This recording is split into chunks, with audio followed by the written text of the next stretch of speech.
day 26 of the war in Israel. Today we are gonna end the war. We are gonna figure out how not just to end this specific round or not round. In Israel, they used to call them rounds when there were some rockets fired and there's a little bit of a response. Now in Israel, they say we don't want to call it a round. This is a war. This is a war to destroy Hezbollah, to destroy Hamas.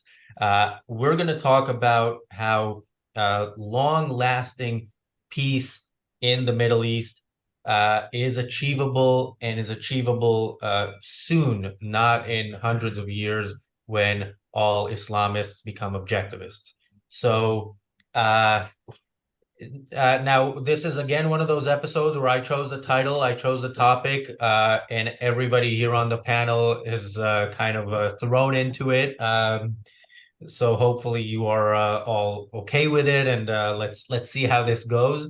I have my own Middle East peace plan, but I want to go first. We can start with asking everybody here what their plan is. And normally I go to the Israeli first. This time I'm going to go to the Scot first, although you're not really Scottish.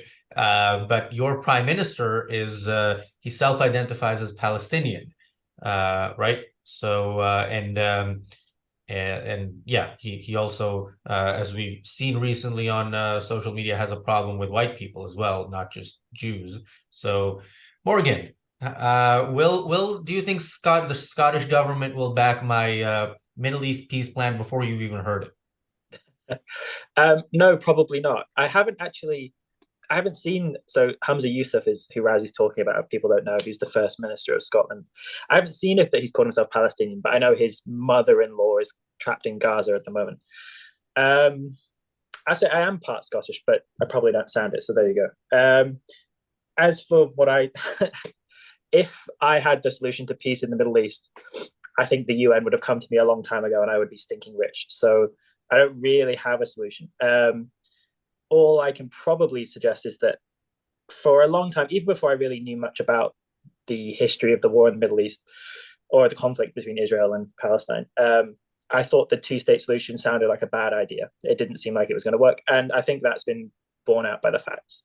So I'm interested to hear if people have other solutions to that, or if people think that the two-state solution is a good idea, how they think it can be improved, because clearly there's problems with it at the moment. But I don't know. I'm going to take a guess what your solution is, Razi, and I suspect the Scottish Nationalist Party is not going to be in favor of it. Yeah, you say if you had the solution, the UN will come to you. Well, I have the solution, and I don't think the UN is coming to me anytime to help them figure it out. We get over the past few weeks, by the way, I've gotten more positive emails and messages about our content than ever before, and I haven't replied to all of them, and I will attempt to, but I want to thank everybody. It's really nice, and it's also personally, dealing, like, just watching and reading the news all the time and talking about it is, my life over the past few weeks has been filled with a lot of negativity, and so seeing such messages really does help. But we also get the occasional trolls, and I see them also on my personal Twitter a lot more. But we see them on ARC UK's Twitter. We see them on our videos sometimes.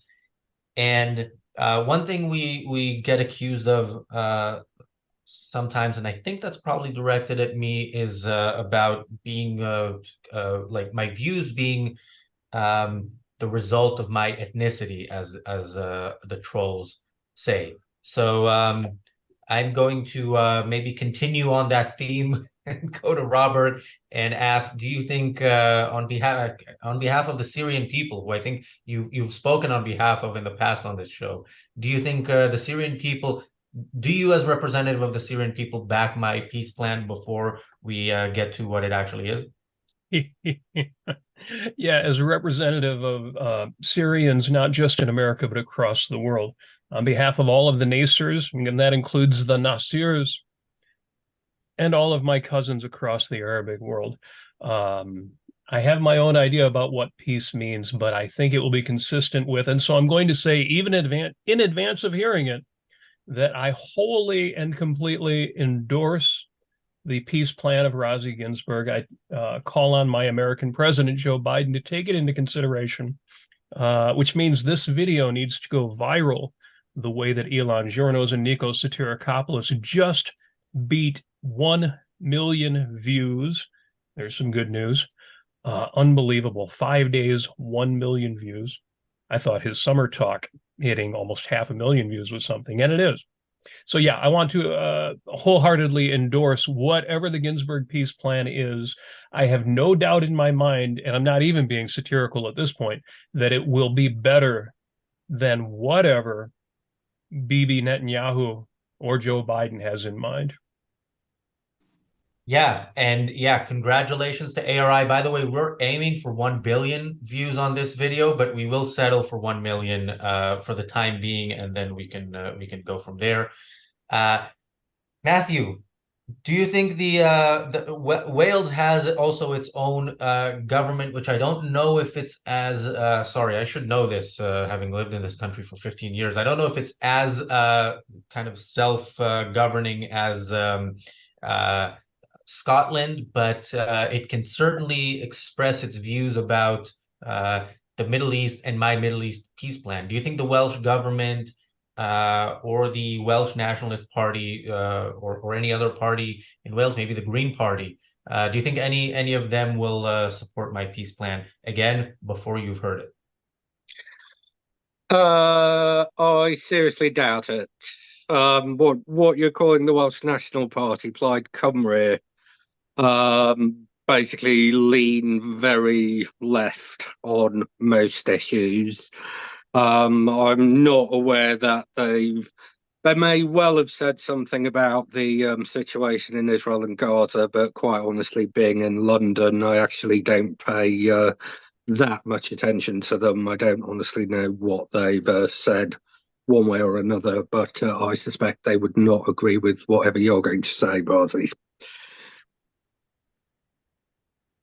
All right, so we don't have consensus yet, but okay, peace is a difficult but worthy goal. So, Michael, I'm going to ask you on behalf of, I guess, American Jews, and we've seen many the pro-Palestine. I fell into the trap. The anti-Israel, pro-Hamas protesters like to highlight their, Jews for Palestine kind of people in their audience and so on. So I guess you're not speaking on behalf of all Jews in the U.S., but what do you think are the chances of the Jewish community embracing my peace?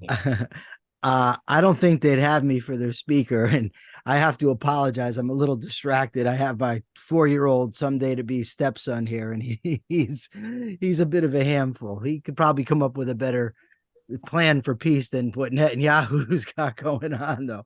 But I don't think there's Hello, a Michael chance. Stepson. Come here.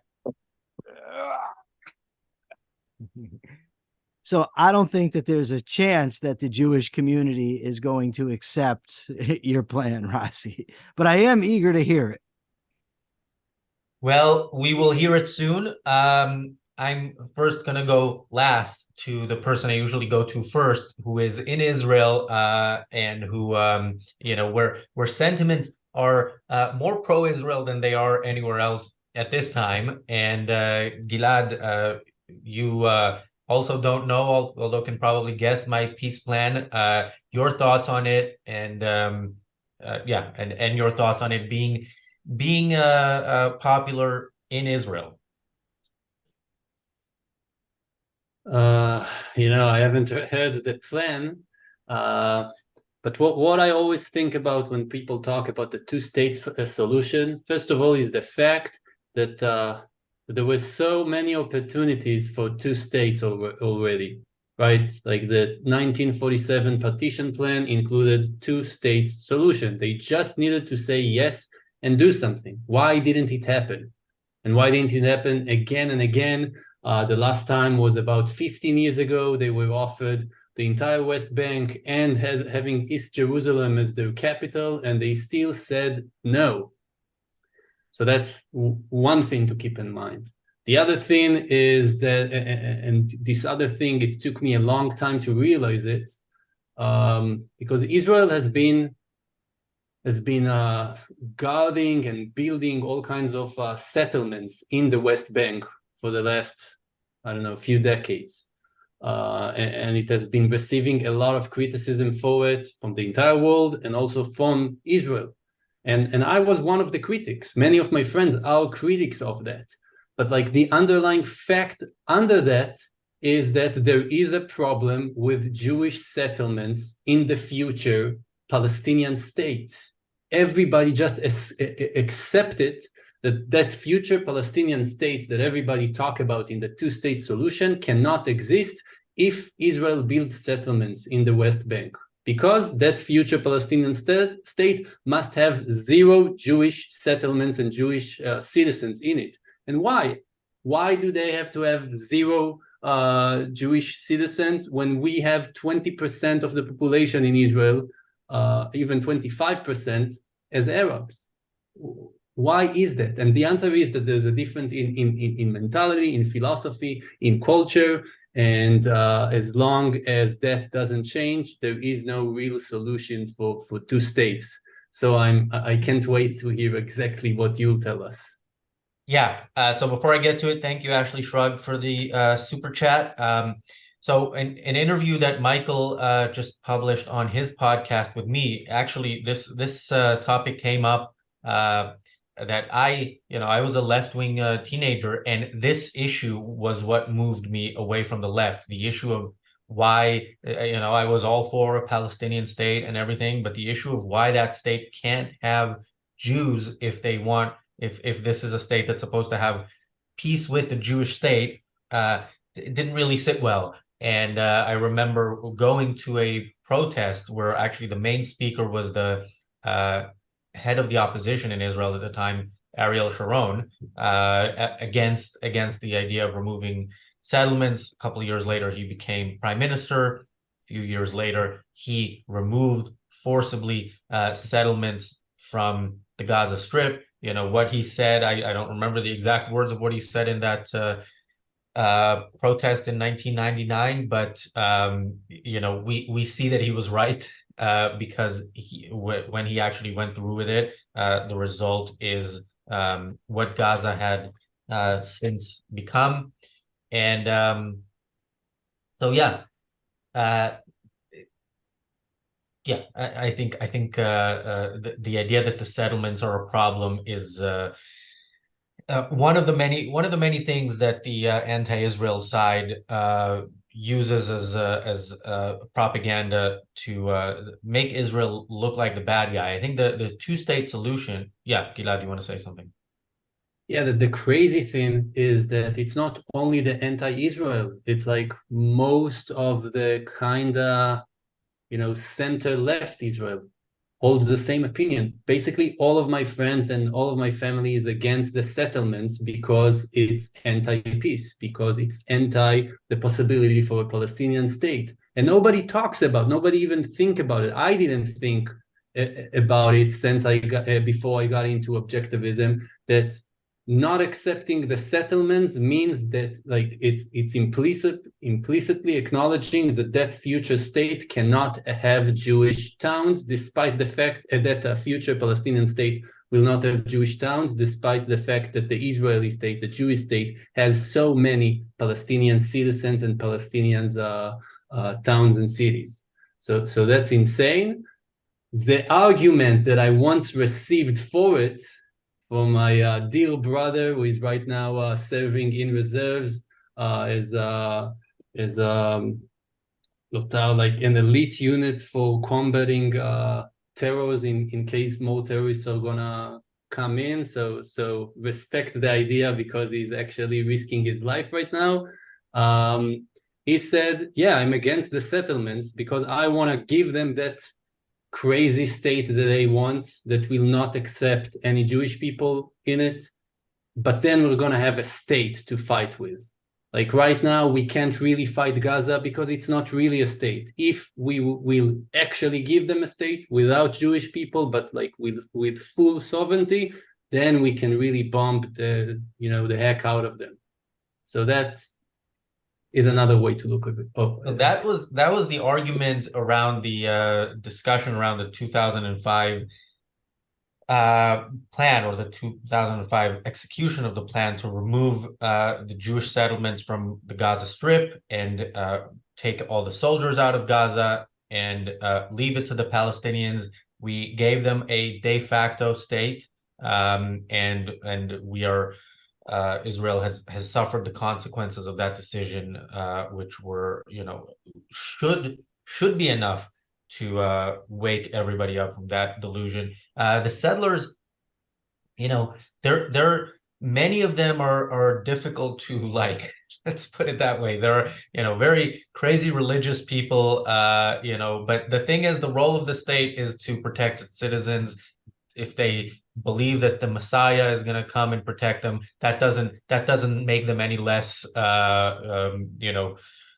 worthy, or part of the country that the government legally has to protect.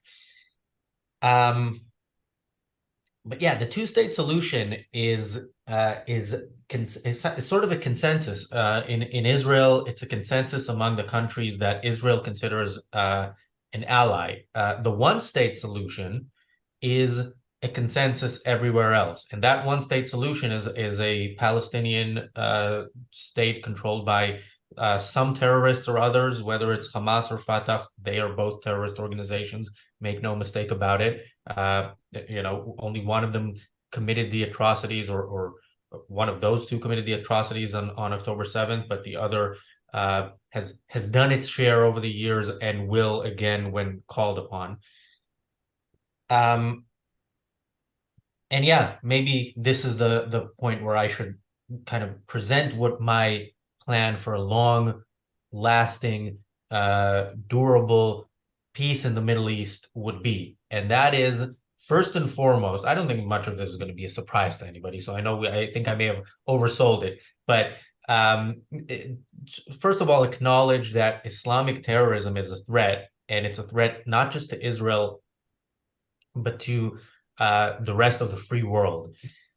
And as such, I think the rest of the free world, certainly the United States of America, but I think other countries as well, should join Israel in a coalition and say, okay, we saw 9/11 and we kind of half-assed our response to that. We can't do this again.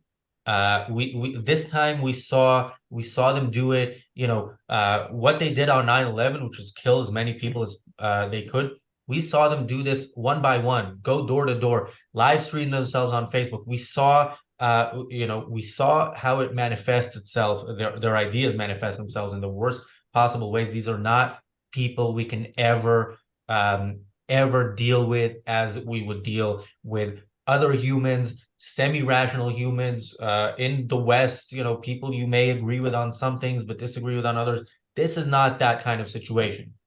And so I think the clear thing is with Israel right now being attacked by Hamas, being attacked bit by bit by Hezbollah, some forces in Syria occasionally doing something, the Houthis in Yemen now firing rockets, and all of these, of course, are backed by Iran. Obviously, the first thing that needs to be done is to take out Iran. I think Israel would struggle to do this on its own. They certainly would struggle to do this on their own without the use of nuclear weapons, which I think the rest of the world would not really approve of.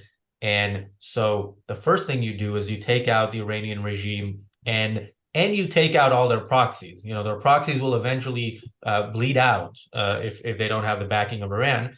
But that is step one. You take out the big threat, and Iran, unlike many of these Arab countries, in Iran, we will have the support of many of the people there. They are risking their lives protesting against their government.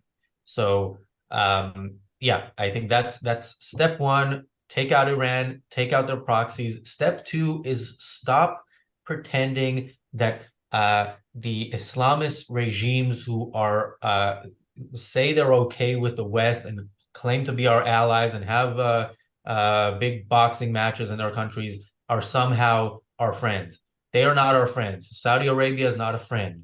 Qatar is not a friend. the idea of normalization of relations between Israel and Saudi Arabia is not a move in the right direction. It's a move in the wrong direction. It's a move to legitimize the horrible abuses of their own people, and of course to legitimize the kind of culture, the education system that brought up 15 of the 19 hijackers on 9/11.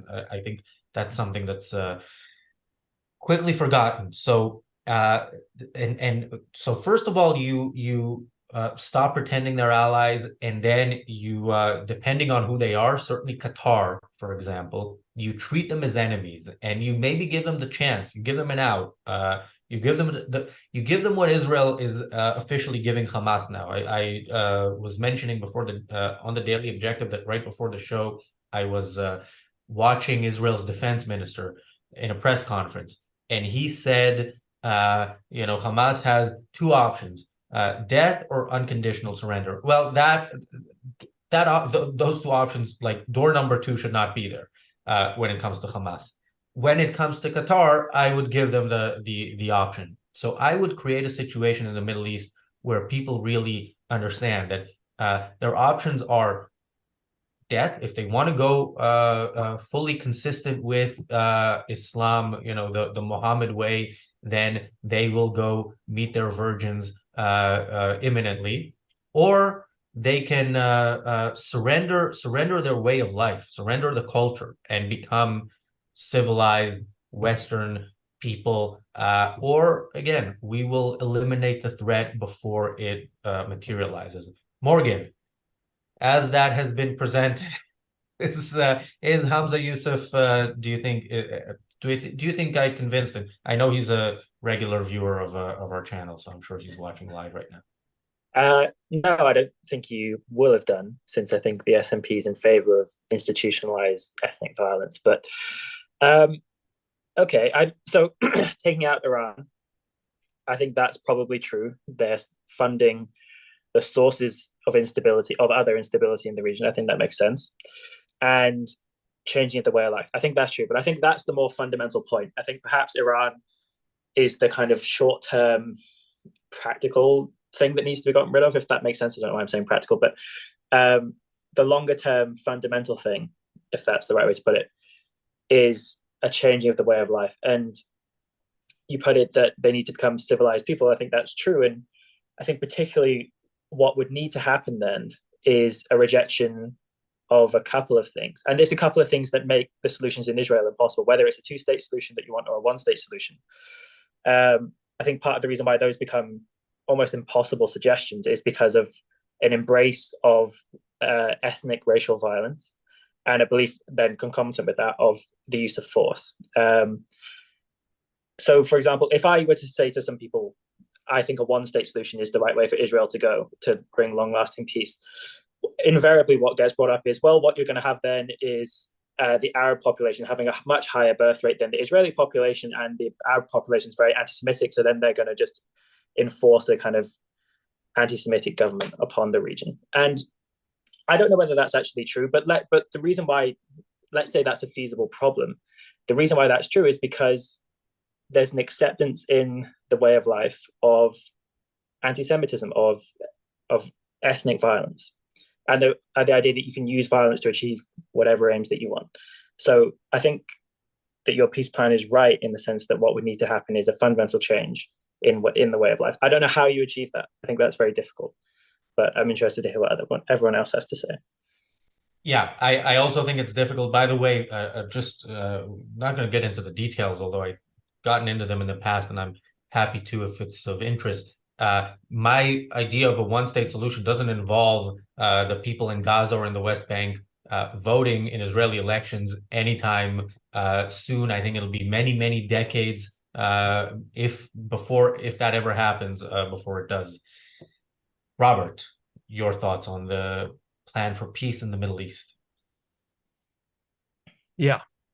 The Right Honorable Sir Starmer that Morgan mentioned that started this conversation was part of what he said here. He said, this must be a time for a new resolve, a renewed push from all parties to find a way to peace. It will mean This is Starmer. This is the opposition party in the UK. For those of you in the States who've never heard of this guy, it will mean engaging with our Arab partners, working urgently on viable plans for a Palestine free of the terrorism of Hamas.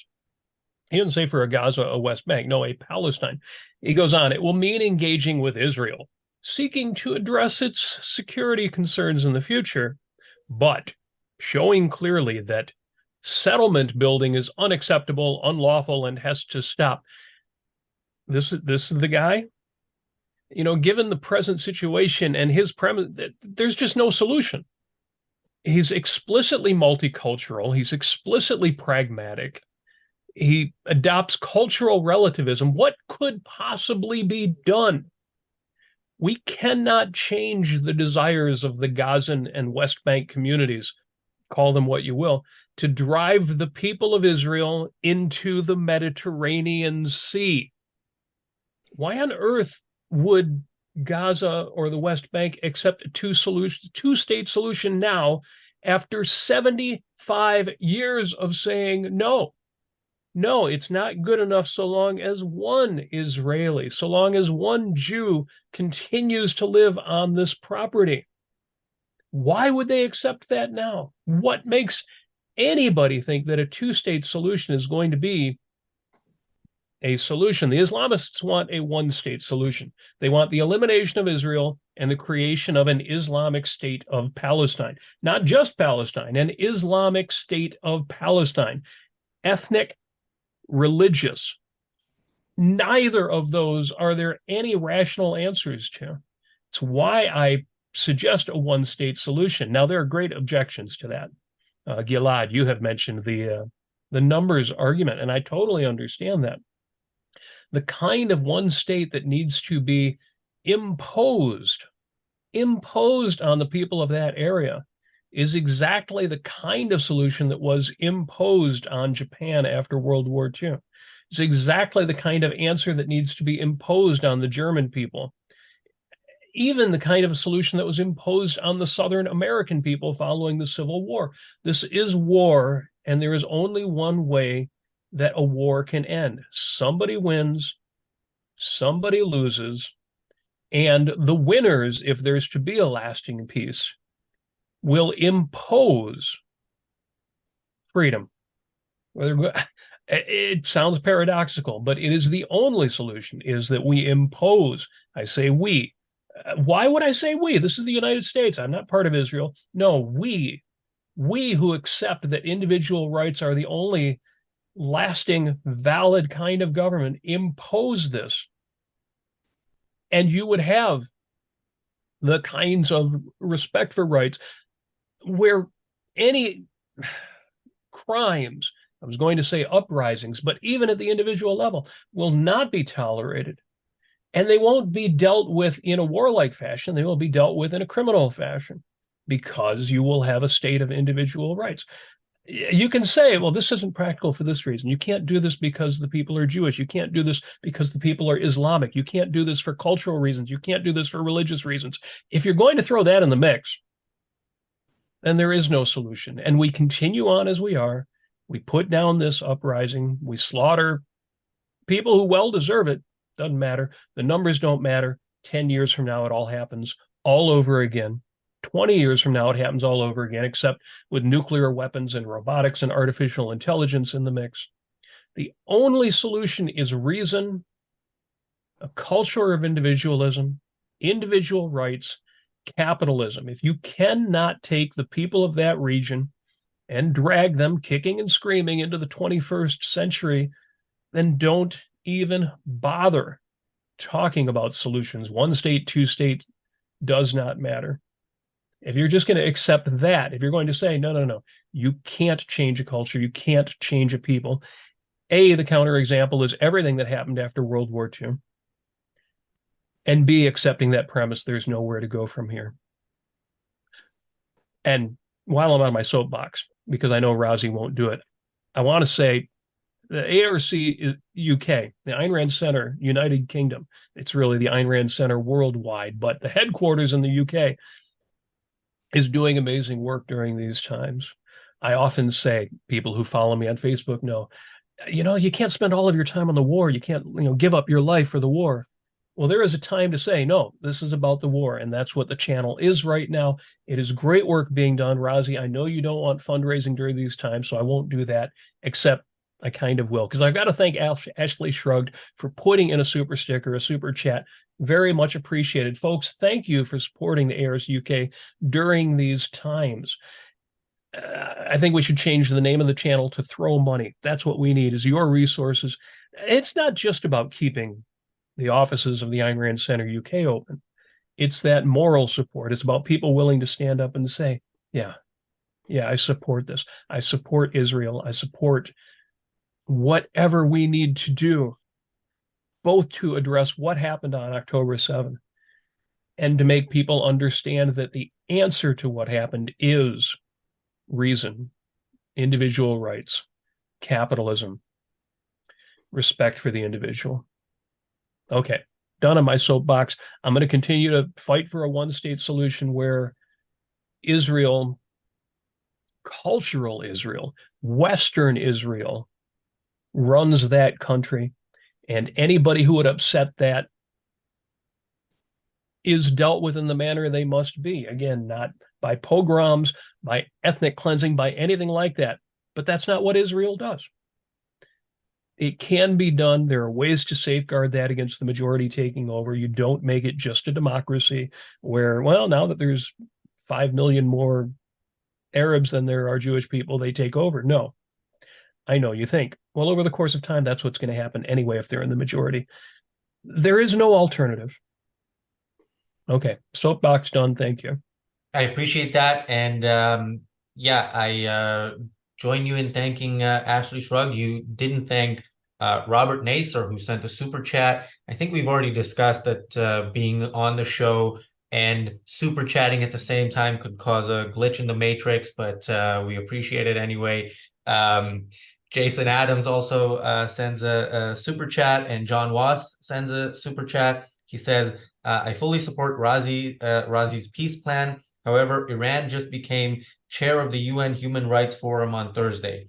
I feel like I live in the Twilight Zone. Well, since this peace plan is a living document, let me add to it that the countries who are a part of this coalition to make the Middle East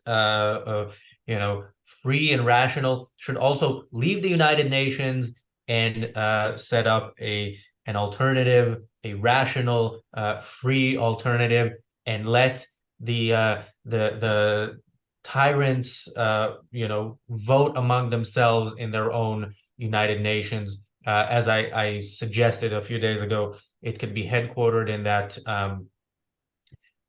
empty hotel, that skyscraper in Pyongyang. That is a perfect place for the new United Nations, united against reason and freedom. Thank you, Ryan, for the super chat. Robert, you mentioned at some point that you quoted Keir Starmer as saying, "A Palestine free of the terror of Hamas." Now, let's clarify what that means. Palestine free of the terror of Hamas is a Palestine run by the terrorists of the PLO. And that is what Western leaders are advocating for when they say, the day after somebody needs to rule Gaza. Somebody needs to rule Gaza. It needs to be Israel. Matthew, do you think the government of Wales will now change their mind and hopefully also change their mind on internal policies? I have some plans for them when it comes to Wales as well, but and you live in London, we should say. So Keir Starmer is also your leader of the opposition and most likely prime minister in a year and a bit. I don't think you're going to find much support for your peace plan in either Welsh politics or London politics, rather. I completely understand where you're coming from. I would like to think, and I say would like to think, that the countries in the Middle East could be, in a sense, persuaded to change without the use of force. I would like to think that the fact that some of them had started normalizing relations or recognizing Israel in the last few years is some indication of that. Deep down, Razi, I suspect you are actually correct. Yes, I am unfortunately correct. By the way, Stephen suggests that the name of this new coalition should be the Free United Nations. The acronym of that is FUN, so that's not bad. Thank you, Tassos, for the generous super chat. And Michael, your thoughts. Well, your thought. I want to know if you are voting for my peace plan. I'm not voting for any plan, and I'll tell you why. I'm very pessimistic about this issue. Every single plan that I've heard, both yours and elsewhere, they're all just full of holes. The one state solution that's not going to work. The world's not going to go, for one thing, for an Israel that's completely dictating to the Palestinians. The Palestinians ultimately are going to outnumber the Israelis. So it's going to end up being the country of Palestine. A two-state solution can't work because the Palestinians are never going to go for it and never going to accept it. And as far as the all-out sort of war hawk position, which is one that I would have supported not very long ago, and I think that there are merits to it. But the situation right now is far different than it was in World War II. For instance, in World War II, Japan attacked us significantly. They were already at war with other countries also, so there wasn't going to be mass opposition. You also had Hitler trying to take over all of Europe. So that was an extreme risk. Right now, the only country that people see as suffering a backlash from this or suffering a threat is Israel, which half the countries in the world can't stand anyway and are constantly criticizing. If Israel ever launched the kind of attack that you are suggesting, the world would turn on them in ways that we can't even anticipate. And at the time of Hiroshima and Nagasaki, we were the only ones with the bomb. So there was no fear of anybody retaliating in kind. But now you've got Pakistan has the bomb, India's got the bomb, China's got the bomb, Russia's got the bomb. So there's no telling how that's going to go. I'm really just not optimistic. I don't see a way out of this other than the enshrinement of reason, which unfortunately the Islamic faith is 620 years behind Christianity. And if you think of where Christianity was 620 years ago, and imagine if they had bombs, and that's basically what we have today with Islam. I don't know. I'm usually not a pessimistic person. I'm really not. But in this situation, I haven't heard any good arguments for any solution. So just to clarify, my plan, cannot work if it's Israel going it alone. It definitely requires that coalition. I mean, the coalition could be Israel and the US. I think that would be sufficient, but I would rather see, I'm not as, obsessed with having a coalition as George W. Bush was, going around begging irrelevant countries to back him on the war in Iraq. I think Israel and the U.S. is sufficient, but I definitely like the Czech Republic to join us on this. I'm becoming more and more of a fan recently, and I think there are other countries who will join us. And again, this coalition of countries. Not everybody. I don't know if Micronesia will send any troops, but I know we have their moral support. But yeah, it does need to it does involve a shift in in the way people think. Do I think this plan is likely to be adopted? No. Do I think it would work if it was adopted again by Israel and the United States and other free or semi-free countries? Yes. And as far as a world war goes, I think showing strength. I mean, the U.S. is still stronger than Russia and China, and showing strength to these countries who are preparing for the day, just like Hamas. Didn't Hamas 10, 15 years ago couldn't have done what they did on October 7th. So they waited and they got stronger. And, Hezbollah in the north got stronger. Hezbollah can now handle a war against Israel much better than it could have if one had broken out, in 2008, 2 years after the 2006 war. Iran is now much stronger than it would have been years ago. And if we sit and wait, we are sitting and waiting until they decide that they are strong enough to win such a war, until they have nuclear weapons or whatever it is that they have. And again, like Russia and China will join in that when they see a chance to really topple the West. So I think this is my Middle East peace plan is the only chance for a long-lasting worldwide peace. We want world peace. It's not just something that beauty queens want. We all want it. We just maybe don't think it's a very reasonable or imminent thing. I think it can be done. Razi, may I ask you a question? Sure. Robert, you go first. I saw you were trying to say 20 seconds. On October 7th, a nation was attacked and war should have been declared, and that war should have been immediately won. The nation that was attacked, well, besides Israel, was the United States. 30 Americans were killed by Hamas. We should have declared war. Americans were taken hostage by Hamas. We should have declared war. Taking Americans hostage should have resulted not in negotiations, but in a declaration of war. And yeah, if a SEAL mission or some other action can bring our citizens home, that should happen too. But October 7th was an act of war against the United States of America. I say that in the context of Razi mentioning, well, Israel doesn't have to go this alone. They should have alliances. You're right. They should have alliances. We should be at war with Hamas. So, Razi, your plan would require a considerable shift in the way a lot of different countries in the world look at this, right? The problem I have with that is that's true, but it's also true of a one-state solution would require a considerable shift in the way people look at things. A two-state solution would require a considerable change in the way people look at things.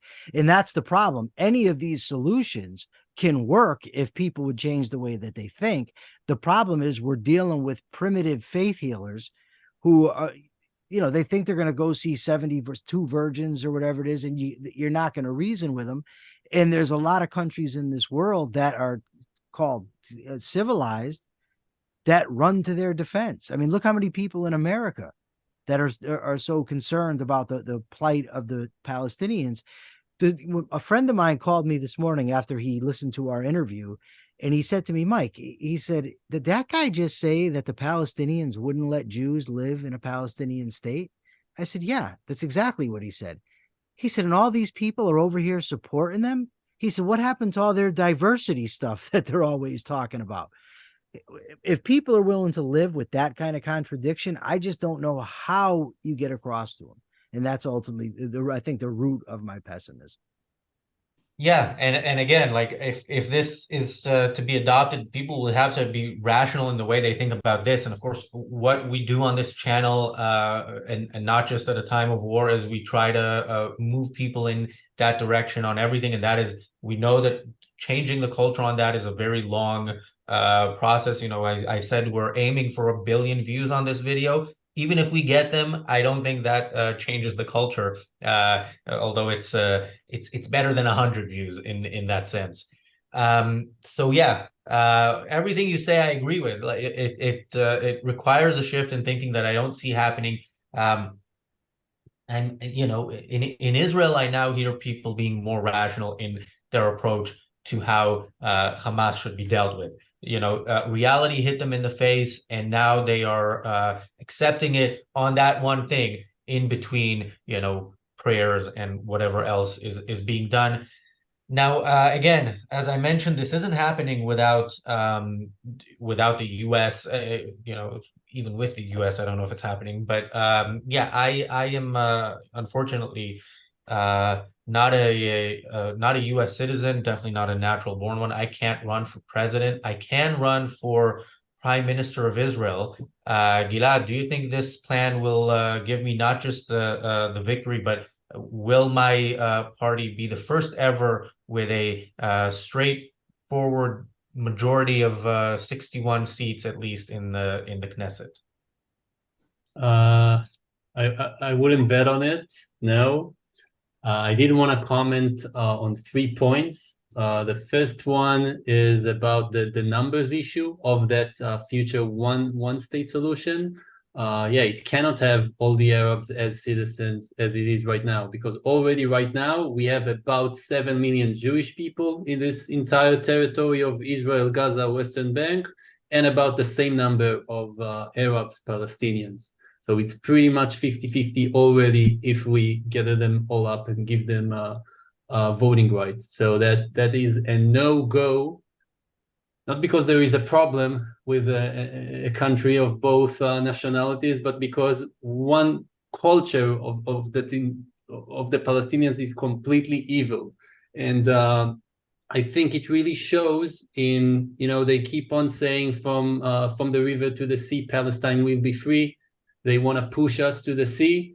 I believe that even if Israel will build an entire state on the sea, will evacuate everything from Jerusalem to Tel Aviv, and will be having another Israel floating in the Mediterranean Sea, they're still gonna come at us. It's still gonna be a problem. It's not the place, it's the fact that we are Western, that we are Jewish. That's the problem.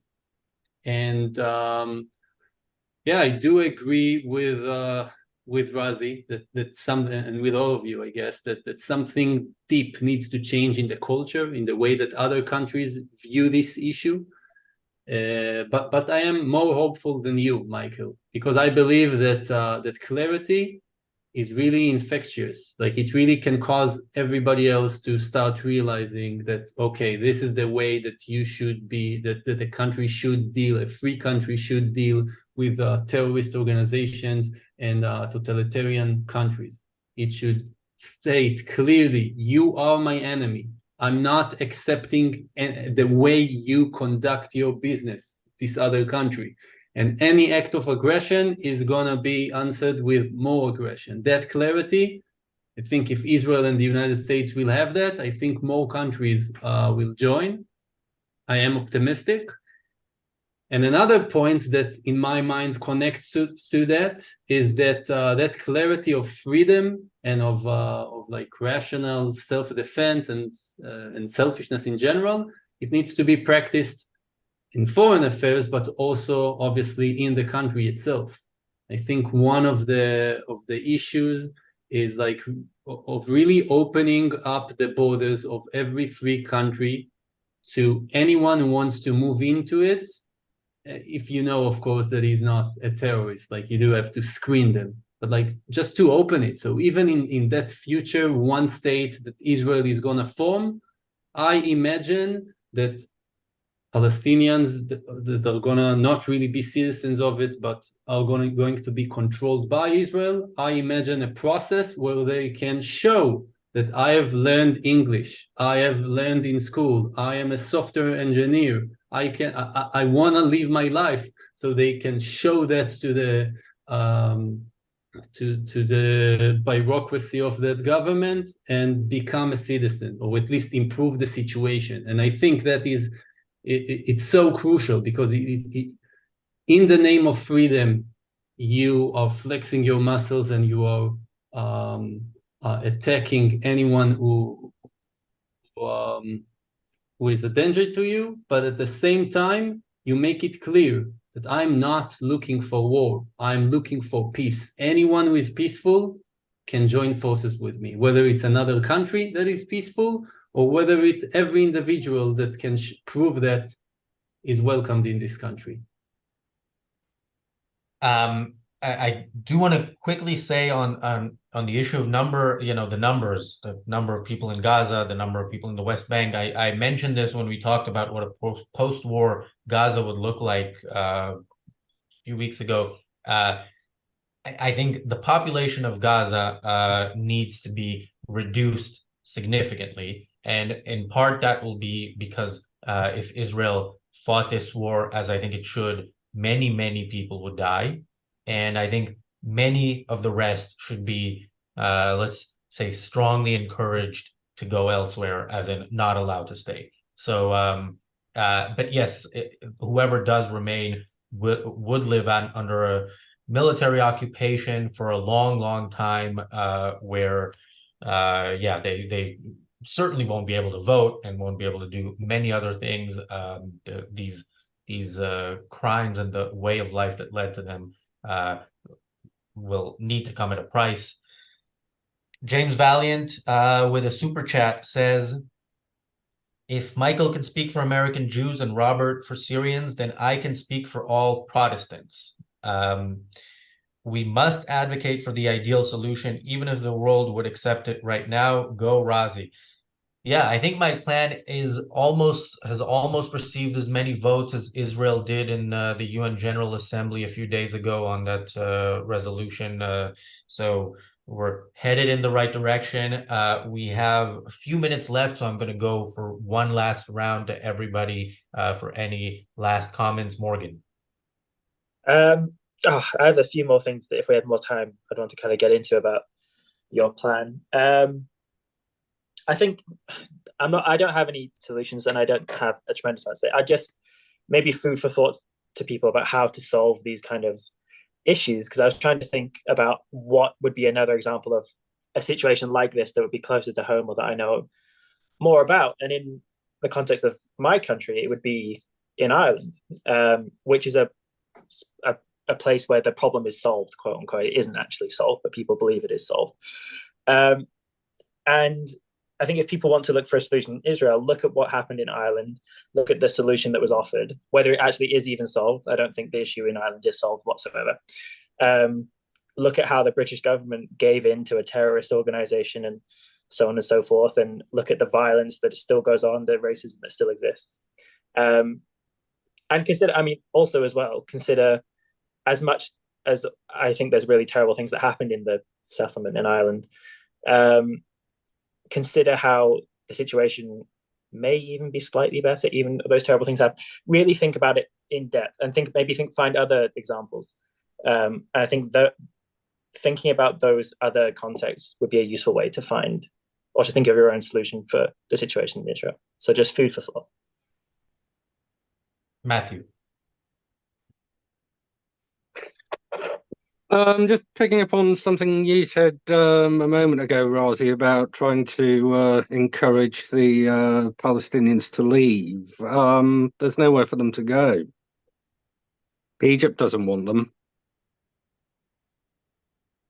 Yeah, then I think there are some countries, I don't know if Egypt is the one, but some countries that Israel can encourage to accept them. We talked in the previous show and on the Daily Objective about Yemen declaring war. I would take them up on the offer. I would hope America would join Israel on that front. And yeah, when you take over such an area, it is you can use that to kind of make your victory clearer and the path to its results lasting easier. So yeah, there should be somewhere for them to go. The one thing that is clear is they can't stay there. And again, I would take the type of military action where many would not actually go anywhere. They would just go meet their virgins. Robert. Do you not think there's a slight contradiction between saying we want everyone in Israel/Palestine to have individual rights, but then saying you're going to essentially get rid of part of the population, encourage them to go? Absolutely not. So Gaza is not yet a part of Israel, and when Israel was an occupying force, so to speak, in Gaza, there was much less trouble. Now it is a war. It is a war that the people of Gaza have waged on Israel. The people of Gaza need to pay the price, and yeah, that price needs to be a very, very heavy price. I don't think the bombing of Dresden was a violation of the rights of anybody in Dresden. I don't think Hiroshima and Nagasaki were a violation of anybody's rights. These countries declared war. Their people fought the war, and the people paid the price. And whoever is left there is better off now than they were before.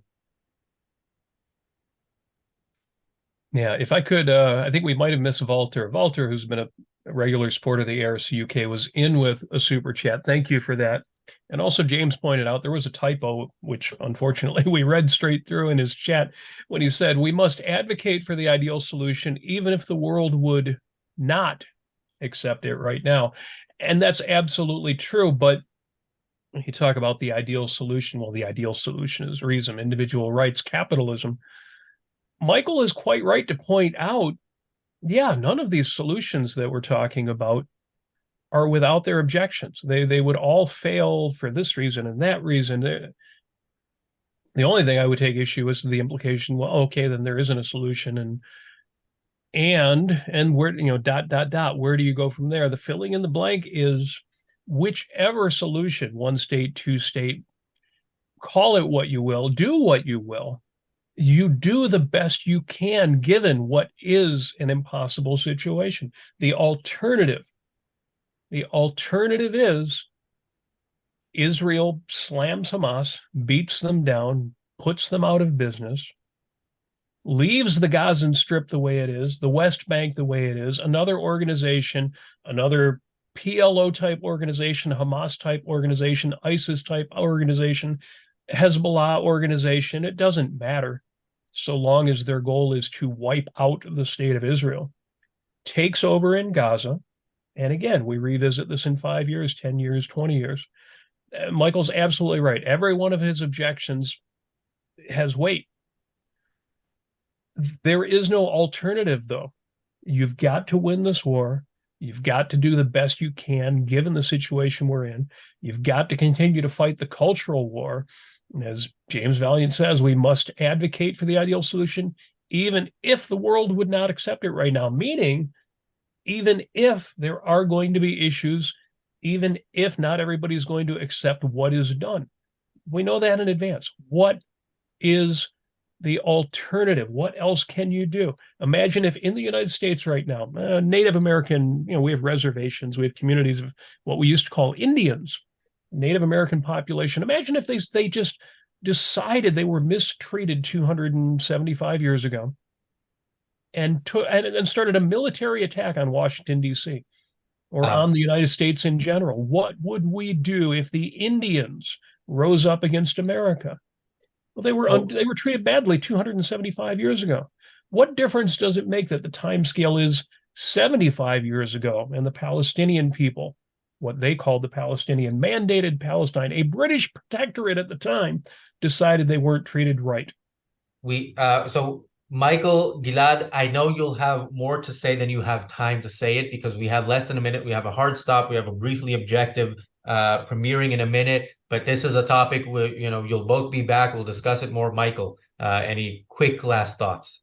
I agree with Jim. We should always advocate for the ideal solution, but my ideal is not a world war with millions of dead human beings. It might be necessary, but that's definitely not ideal. Gilad.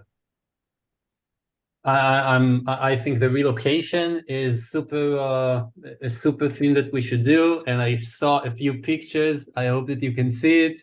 It's an AI generated of them going to Scotland. So you see a Palestinian and the kilt and the whiskey Abu Ahmed and a family next to the brewery. So it's a joke, but maybe something of this sort should happen. Some relocation to at least some of them. Yes, I think we should vote for Scottish independence first and build a wall between England and Scotland. Thank you, Jeff Bannister and Stephen McVeigh, for the last-minute super chats. The Briefly Objective is about to start. HBTV at 9 p.m. UK time. Midas Mulligan Roundtable starting now. Thank you, everybody. See you tomorrow. Bye.